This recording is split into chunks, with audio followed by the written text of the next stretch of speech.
Hi, I'm Rachel Abbasi. Welcome to the Recovery Daily Podcast. As always, thanks for spending time with me. Hello, happy Thursday. Man, do I have a good topic for you. If I don't say so myself. What I wanted to talk about is um, that idea of I can figure it out by myself. And this is something that has followed me through all of my challenges, through sobriety, through stroke recovery, through everything, through cooking cod and potatoes. It's like I want to be independent. I want to be able to say I did it on my own, like a child who goes to their mom and is like, look what I can do. Look what I did. Look what I made. I mean, I do that when I work on a craft or I paint something or I embroider something. I always bring it to my husband and I say, look what I made. And I'm not looking for criticism. I'm not looking for constructive criticism, or I just want him to say how good it is. So I wanted to talk about how this applies to recovery. So it's an interesting connection that I've made in my brain. And so I'm going to try to talk about it. I love that. I love that. Sometimes it can be frustrating. Yesterday, if you listen to yesterday's episode, it sounds maybe like it was um, put together well and I didn't have a struggle with it. I had to, I don't normally edit my videos. I just let it be whatever happened is real, if I lose my train of thought, whatever. But it happened so much yesterday where I was just sitting there like, what was I talking about? I have no idea what I was just talking about, that I had to go back and edit it. So I'm still in this very dense brain fog. But I am going to attempt to give it the old college try to talk about how this idea of being self-taught can be putting ourselves through a struggle that doesn't have to exist. So, we admire people who are independent. We want independence. And I've been taught my whole life to learn how to be independent. So when I achieve that, I want people to know about it. When I achieve it, it feels good to do things by myself. It makes me feel smart. I'm proud of myself. And I seek that feeling of, um, I don't know, self-admiration, feeling success. I don't know. But I enjoy figuring things out by myself.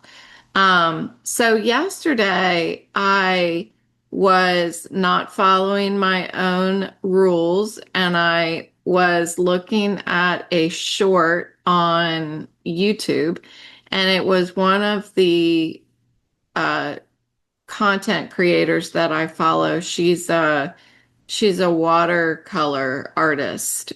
It's funny, her and her friend both have separate accounts, but they do kind of the same thing. And they they post these shorts and show examples of really simple. I mean, they look simple. I don't know. If I were to attempt it, it's probably a lot harder than it looks, but watercolor paintings. So this one was really just pictures. The short was just pictures, and the first picture was like, what is it like to be a self-taught artist? And then the short continued, and she showed just like hundreds of failed paintings. And So it was trial and error. That's what she was showing. And as I was looking at it, I thought I connected to it immediately because of a project that I'm working on right now, which I'll share on Facebook once I get the hang of it. What I'm making is Christmas ornaments out of foam and old jewelry. So the jewelry that I've mentioned in the past that my sister bids on at an auction where she lives for me, I'm using that to not only repurpose it and make new jewelry, but I had the splendid idea of making these like antique ornaments for an upcoming craft show in October.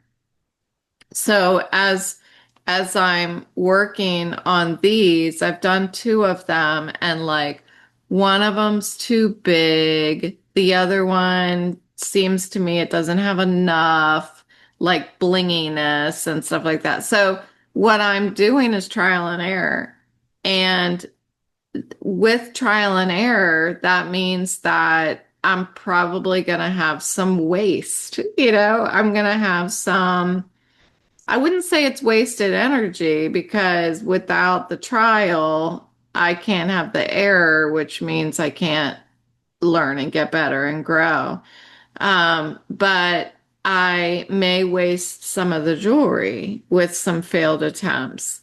And so as I was thinking through this morning, I thought, this is like trying to get sober by myself. This is like trying to manage stroke recovery by myself. And the failed attempts are days of hopelessness. The failed attempts of trying to do recovery independently is days of unnecessary suffering, days of isolation. So just like the watercolor artist shows these examples, hundreds of examples of failed paintings, I all of a sudden resonated with that in my recovery because it can be exhausting to continue to hit a brick wall. And it's not until, hey, it's the same cat as yesterday that just ran by my window. We're going to have to see if it happens every day at the same time. That would be amazing. Okay, shiny coin. Sorry about that. um, we're going to have, oh, so, so I lost my train of thought. I can't do that. I just simply can't do that. So, as much as it feels exhausting to hit the brick wall and keep having these days of exhaustion and what felt like for me hopelessness, it's from those days that I was learning. I was learning that doing things the hard way is not necessary. I don't need to isolate and try to be self-taught and waste so many days. I actually can reach out to my fellowship. I can get in a support group. I can call a psychiatrist. I don't want to be self-taught in this way. Um, I feel like a lot of what I do with the podcast, I do research about these topics. So I am, in a way, being self-taught. Like the whole thing about Maslow's hierarchy of needs and applying that to my recovery as I did in that was the first year of the podcast, which I'm sure will be revisited again at some point. But that was all from doing my own research. And at that time, my vision was I couldn't even look at the computer. So I was doing a lot of listening to YouTube videos, which I still do a lot of. So today, what we are given, like we have um, a means of learning that we don't have to try to figure a lot of things out on my own. Last night, I looked up how to hand stitch the binding of a quilt because I'm finishing up this quilt that I've been working on with my mom. And so I looked it up and it was, I don't know, 2 minutes that I looked it up and I knew how to do it. And so as much as there's nothing wrong with experimenting, um, and growth requires mistakes, but why go through that when I can reach out for help? Um, by refusing support, I'm simply setting myself up to make more mistakes. And yes, I'm gaining wisdom while I make these mistakes, but why don't I shorten that unnecessary suffering? Like, even when I looked up how to do it, I still needed to practice a little bit to get the hang of it. Um, I truly believe, and I've learned this in recovery, mostly I think in stroke recovery is when it really got drilled into me that we weren't meant to heal alone. We weren't meant to live this life alone. Like, I was introduced to the idea of my role in my relationships in my sobriety. Um, when I got to step 4 and I'm looking at, well, how did everybody piss me off? This is how I talk about step 4 in my own words. How did everybody piss me off? Okay, now look at what did I do? What was my role? And so the sobriety taught me the idea that I play a role, that what I'm doing in my life, I know if you have not gone through uh, alcoholism, it's probably a little harder to understand how bizarrely selfish an alcoholic can be. But thinking that my drinking wasn't impacting anybody else. And then getting to the point where, okay, I know I have a problem. I should be able to fix myself. I should be able to be stronger. I should have willpower. I should be able to figure this out on my own. And having that mindset kept me stuck. It's not until I joined a fellowship, a community of people that were all suffering from the same disease that I saw that I'm just a small piece of a very large, complex puzzle. And without other people, I'm recreating the wheel.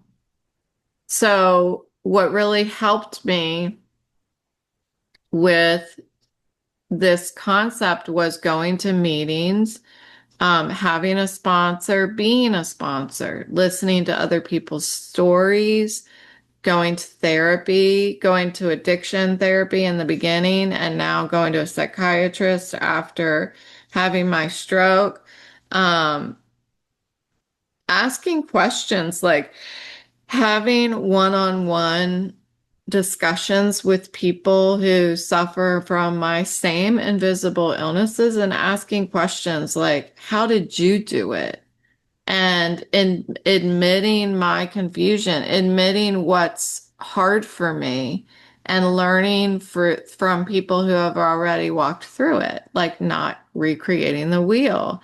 And when I realized how I could apply that same concept in stroke recovery, my hope began to grow.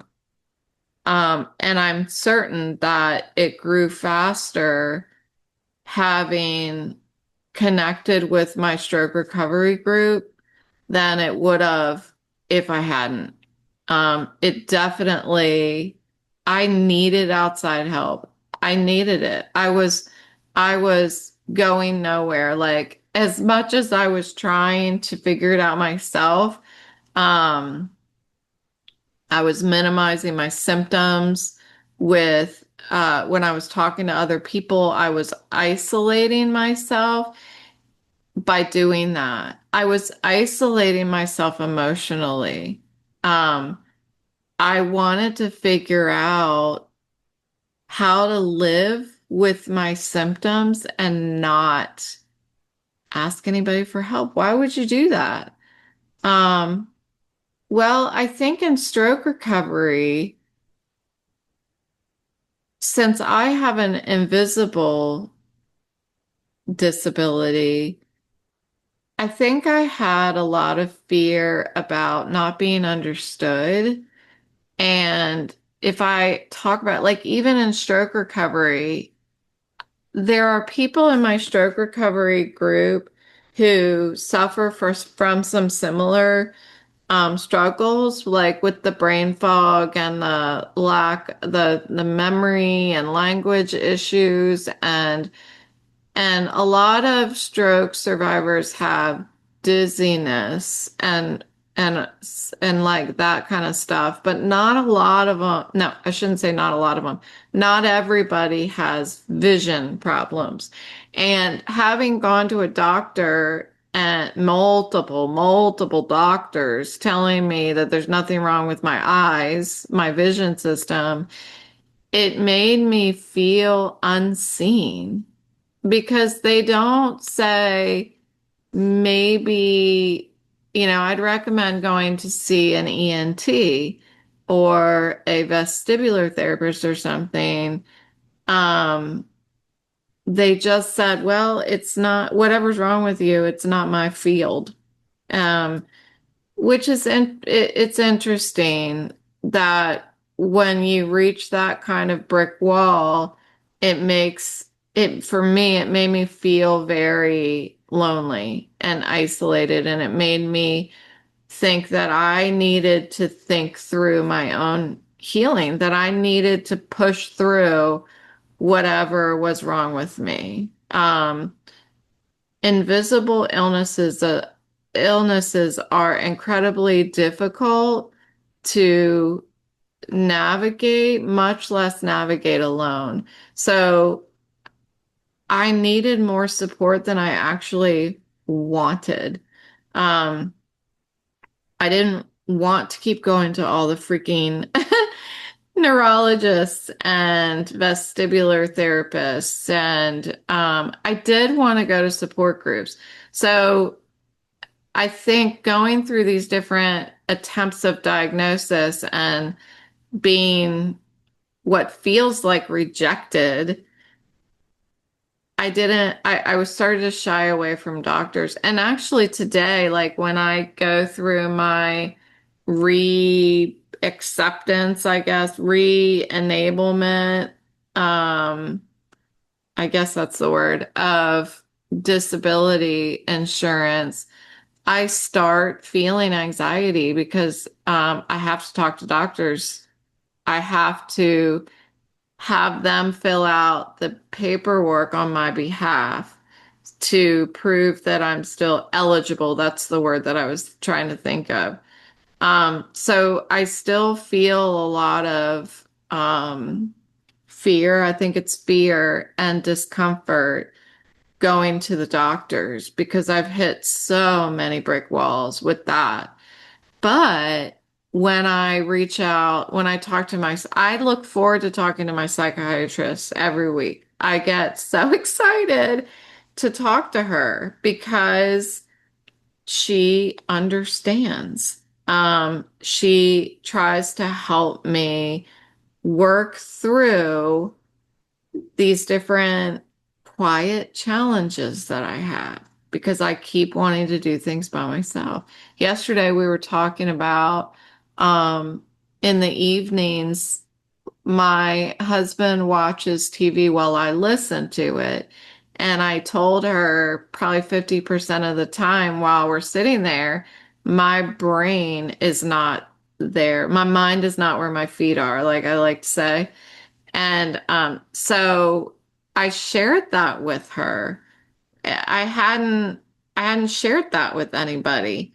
It was a lot of times he would like mute the TV and start a conversation about what was on the TV, and I'm like, I'm sorry, I wasn't paying attention. What was on the TV? Because I just drift. I have a hard time focusing when the only input is audio.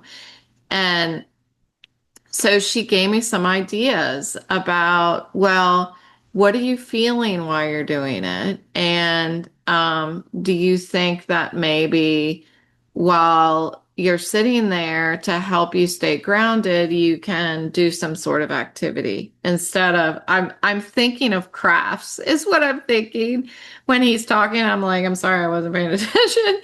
I'm thinking of crafts, which just makes me laugh, but how about if to stay present, I work on a craft? So that's what I've been starting to do. Anyway, it's just a good example of leaning on other people. And I very much enjoy talking to my psychiatrist, going to support group meetings, being in my recovery communities with people who understand the various invisible illnesses that I struggle with. Um, and when I do, that participation, being present with other people like me, it increases the frequency of hope in my life. I don't have to figure it out by myself. Not every doctor has the answers, not every support group fits, and not every experience helped immediately, but every attempt of connecting with other people keeps me moving forward to healing and feeling more hopeful instead of digging deeper into isolation. Um, and that's where I'm going to stop. That's where I'm going to stop. So, it's a good reminder for me today when I feel like I don't want to talk to somebody, anybody, I need to pick up the phone. And I think right when I hit stop recording today, I'm going to pick up the phone and call my sponsor just to practice that, just to put it in action. And maybe by doing that, there will be a ripple effect. And when you stop listening, you will also pick up the phone and call somebody because that connection that I feel is really, it's almost, um, like a magnet. It's like we as survivors and people in recovery, we have this magnetic force that pulls us together. And it's actually not natural to pull away from that. So let it happen. And that for me, that's where the healing is. That's where hope lives for me. So thanks for listening today, and I will talk to you next time.